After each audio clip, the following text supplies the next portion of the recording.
Hey guys, welcome to a special version of a Halloween segment for the entire month of October. I'm gonna be watching a horror movie once a day for the entire month of October. Now since October started on a weird day, it started in the middle of the week on a Wednesday, so I only got to watch 4 types of movies this week, and so those are the 4 that I'm going to be reviewing. Next week and the weeks after that will be probably 5 of them. Also, this video was supposed to be posted on Saturday. I apologize for that. I had an emergency, so it is actually being posted late. So I decided to stick with Netflix because I didn't want to deal with any of the BS because we have Time Warner Cable, and when it comes to them, nothing works. If any of you have Time Warner Cable, you know the frustration when it comes to trying to stream anything. So I stuck with Netflix because it was easy for me to watch a movie on the go if I needed to, and so I just went ahead and selected a few of the movies that they had in different categories. So for the category for this week, I went ahead and decided to choose B horror movies. They only had a very small selection, and surprisingly, I've actually watched quite a few of them. So I went ahead and just randomly chose 4 of them that I thought looked pretty interesting. So for the first movie I watched, it is called Blood Lake. And what can I say about Blood Lake? The movie is kind of got like a little bit of a Jaws theme to it. Instead of sharks, we have lampreys. And I honestly did not know that a lamprey actually existed. My husband was actually watching it with me and he looked up lampreys and it was an actual thing. It's like this eel looking thing with teeth. Kind of reminds me of the movie Teeth. If you ever watched that movie, you know what I'm talking about. It was based about a bunch of lampreys going on a killing spree, which was very weird. But since we're watching a B horror film, it's expected. I saw this selection on Netflix and went ahead and watched it without even looking up what it could be about, who is even acting in it, and of course, who is the person that I see in the movie? Shannon Doherty. It's Brenda 90210, so I immediately knew what this movie was going to be like because I can't stand her as an actress. She has no emotion. She's just like, this is going to be my facial reaction throughout the entire movie. I am neither petrified, nor excited, nor happy, nor sad because I am Shannon Doherty. This movie has a ton of actors and actresses in it. Big ones that you probably will recognize. Of course, we have Shannon Doherty as 90210 Brenda, Jason Brooks, Zach Ward, really? Fred Stoller, who was only in there for a slight little bit, thank goodness, because he's slightly annoying, but hilarious at the same time. And Christopher Lloyd, because it's Christopher Lloyd, and I really did like him in this film. Sorry, Christopher, I love you, but definitely not in this movie. Once again, I have found a really cheesy movie that I hate the kids. Like the kids, I wanted to strangle them. The son was a complete moron. Like none of the things that he did was even plausible or thinkable. Like that's just not even, it's just bad acting all around. Just, I feel sorry for the kid, but it's just, the daughter was slightly annoying because they're kids, and I can't seem to get the grasp of liking kids in movies. They're just not, I don't know, there's just something about them that's not really fun. Overall, the movie, it could have been good. There were some scenes in there that were actually pretty interesting, pretty cool, but as far as like the CGIs, when you see the lampreys, it was horrible. You just see a lamprey just floating around. It was really bad, like CGI and editing and stuff like that. If that probably was better, then the movie may have been better, but then again, I had Shannon Doherty and she just... I made the mistake of tweeting that I was seeing this movie on Twitter, and I foolishly tweeted how horrible the movie is. But there is something to say about a director that has an awesome sense of humor when you are bashing his movie. Yeah.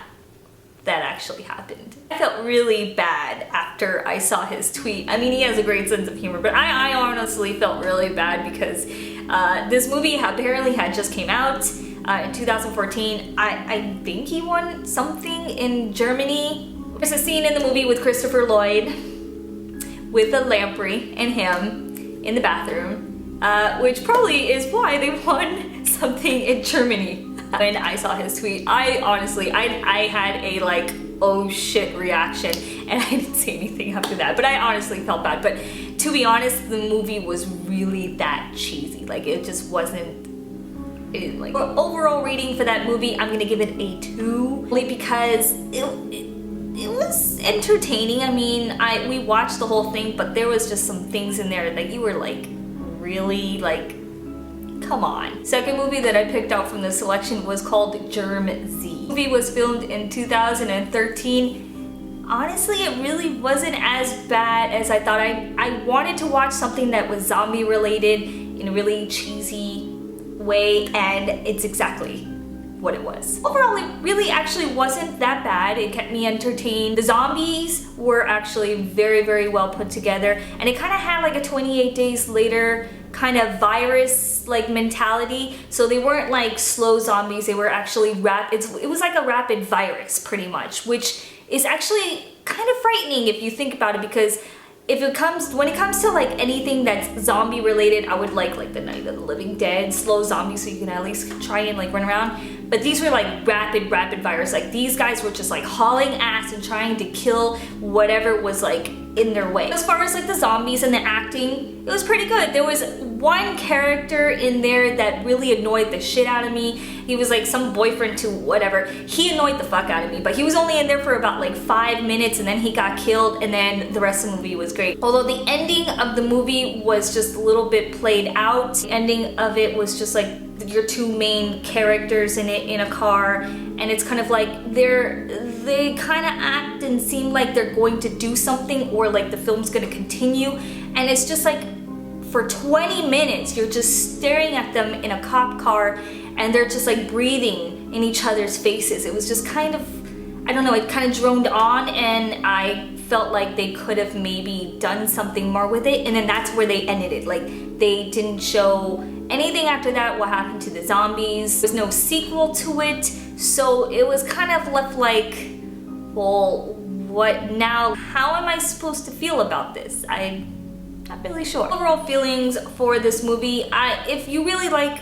zombie movies and you like the kind of zombie feeling like 28 Days Later, I would suggest watching this movie. Overall, the writing and the acting really wasn't that bad at all. So I really actually personally enjoyed it. I know my husband was like, okay, touche, wasn't that bad. So then I give this movie then a rating of a 3. My next choice for this selection, and I'm really glad that I actually picked this one out, is called Stitches. Pretty much the definition of Stitches is a British version of It. The movie had me in all sorts of emotions. I was laughing hysterically, I was cringing at the gory effects, and then I was kind of squealing because I am terrified of clowns. I will not watch anything with clowns because it will freak the fuck out of me. I could probably have not written this movie any better, because it was one of those like really cheesy, gory, yet very hilarious type movie, and it was like everything rolled into one, and it was just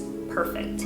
I can't remember the name of the guy who played Stitches, but he is fucking brilliant and he's hilarious. It's got so many cheesy puns in there as he's killing one of these kids off one by one. It's got so much cheesy puns in it that it's like you just can't help but laugh. You just have to laugh because that's how cheesy it is. At the very start of the movie, you're entered in the scene of like, okay, this is awkward, this is weird. It's him and I think she was a prostitute, I don't know, or maybe his girlfriend, I think she was a prostitute, fucking in a trailer, which is, what? And then he gets called off to a party, for a kid's party, and all these kids are assholes because why not? Kids go ahead and make his life a living hell at this party. So it turns out the kids mess with him so much that he actually slips and falls in a dishwasher, and the dishwasher has like a butcher knife in it, and it falls right through his eye. That didn't kill him first. The effects of the knife going through his face was actually it was pretty freaking good. So he rips out the knife, blood is splattering all over the place, and the birthday boy is like right in front of him, and the blood's splattering all over him. He's like, you little shit. And he tries to go after the kid, slips, and the knife goes right back into his eye. Hilarious. And a bunch of clowns gather around into like this little ritual thing at his grave and resurrects him. It's like It. It's exactly like It. He resurrects years later as they're all grown up in high high school, and he comes back to try to murder all those kids that fucked with him at the kids' party, one by one, because he wasn't finished with his clown party. That's pretty much what the story is on the entire time. At the beginning, it kind of gets to like the point as you're going along in the movie, so it's kind of cool. You get to see like the gore and the comedy and everything like that, and the gore parts, very well done. I really love the special effects. All the you can tell like they put a lot of dedication in like the handmade stuff, so that was definitely awesome for me. I love gore, but it made me squeamish with like a lot of things that they did. I don't want to say too much because this is like a movie that definitely I say you should watch, because it's just one of those like really awesome movies. My husband and I really enjoyed this movie. We were laughing along with it. We were oohing along with it. So I went ahead and gave this movie a 4. And then my last choice from the selection is called House. It was made in 1986. So you can kind of get a feel for what kind of movie this is. It had kind of a slight Army of Darkness feeling to it. It had a lot of that little slight humor, but trying to be scary at the same time, and I feel like they kind of failed on a lot of parts with it. The movie was made in 1986 and there really wasn't any special effects. You kind of had to use your imagination with it. When you want cheesy, you get cheesy with this. It had like a lot of random jump cuts to it. Kind of confused if he's having a flashback or if it's happening right then and there. They kind of don't make it so that you can tell the difference between that, and you kind of get lost. The movie overall was based on like a haunted house, which kind of looked like the one from American Horror Story if you watch it. I wanted to be kind of like Amityville crossed over with like Army of Darkness. I just felt like it was just dragging on the entire time. It was a lot of yawn pointers. I tended to like do some other work while this movie was playing, and I kind of tended to like lose track of it. And just you following around this guy and him having flashbacks. Aunt dies in the house, so I guess the house is haunted. The house killed his aunt, so he goes and he stays into the house just to get, I guess, to write his second book, to get some ideas. And then the house starts trying to kill him, I guess, but it's not really doing a very good job of explaining that. You tend to get a lot of his flashbacks in there, and you're not really sure if the flashbacks are related to the house. It's just overall very, very confusing. In the movie, he had a son who mysteriously disappeared, and then we flash forward to like years and years later, where now he's in the house and he's trying to get his son back. And at the end of the movie, he eventually does get his son back, but it was kind of like, so all these years later, wouldn't his son be like a grown man? It just didn't make any sense. Everybody around was like, oh, you got your son, that's awesome, what a great father. But you're kind of like, WTF, wouldn't he would be a grown man. I didn't understand it. The movie was just very, very, it was bad. It was just not, it was bad. Don't see any of the ghoulish monsters, which they were pretty cool. They were okay. They were like definitely cheesy 1986 type monsters. But you only get to see a slight little bit of them, and they made them very humorous, so they weren't scary at all. They were like humorous monsters, and you only got to see a little bit of them towards the end. I guess for a 1986 film like that, I guess back then it would probably be an amazing movie. But now, even now, there are some brilliant movies that I have watched in like the 50s and 60s, and they're like amazing quality, amazing writing. This one just kind of, I don't know. For the rating that I saw on Netflix, it's definitely not worth any of your time for it. So for that, I gave this movie a 1, only because there was one monster in there towards the end that kind of looks slightly cool, but other than that, that is my 4 selections for this week. Next week it's 5. I'm kind of starting off like really weird with this whole like filming late business. Not really sure what I want for this week. I don't know if I'm gonna go classic or if I'm gonna go remakes. We shall see. Thanks for watching. Let me know if you guys are watching any horror movies for this month, and let me know what they are and what you think of them, and let me know which ones you probably would think that I would like, because I kind of like a lot, but there are some that are just like this week's selections. Other than Stitches. Stitches was pretty freaking cool. I will see you guys next Saturday, hopefully, if I don't have anything else in the way. But yes, you will see me next week for the next reviews, and I will see you guys later. Bye!